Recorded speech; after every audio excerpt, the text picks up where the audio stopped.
আমাদের মাঝে এমনও রয়েছে অনেক মানুষকে কাল্পনিক জাদু করে। আসুন আমরা জেনে নিই কাল্পনিক জাদু লক্ষণসমূহ কী কী।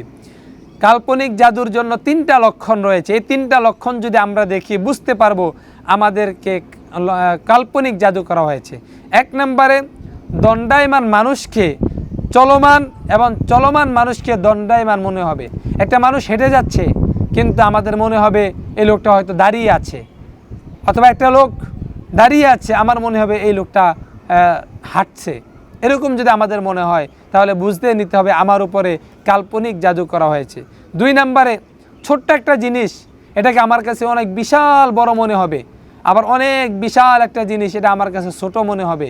এই যে আমরা যেগুলো আমাদের চোখে দেখি, এই চোখে দেখার একটি কাল্পনিক যেই জাদু রয়েছে এটা হচ্ছে জাদুর প্রভাব। ছোট জিনিসকে বড় দেখা এবং বড় জিনিসকে ছোট দেখা।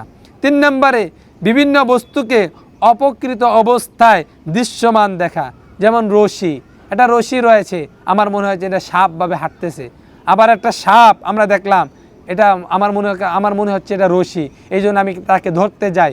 এরকম যদি আমাদের বিষয় হয় তাহলে বুঝতে হবে আমাদের কাল্পনিক জাদু আমাদের উপর আসর করেছে। এখন আমাদের জানতে হবে এর জন্য প্রতিকার কি রয়েছে। 1 নম্বর প্রতিকার রয়েছে, আমরা যদি এই বিষয়গুলো দেখি, আমরা প্রথমত আজান দিব। আজান দিলে শয়তান পলায়ন করে, জিন পলায়ন করে। 2 নম্বরে আয়াতুল কুরসি, কোরআনুল কারীমের মধ্যে শ্রেষ্ঠ আয়াত, আল্লাহু লা ইলাহা ইল্লা হুয়াল হাইয়ুল কাইয়্যুম লা তাখুযুহু সিনাতুন ওয়ালা নাওম, এই আয়াতুল কুরসি পাঠ করব।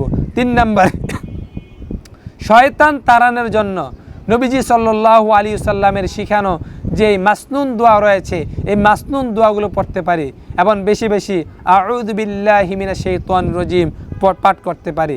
তাহলে আল্লাহ রাব্বুল আলামিন আমাদের এই বিতাড়িত মদরুদ শয়তান থেকে এবং আমাদের এই কাল্পনিক জাদু থেকে আল্লাহ রাব্বুল আলামিন আমাদেরকে মুক্ত করে দিবেন।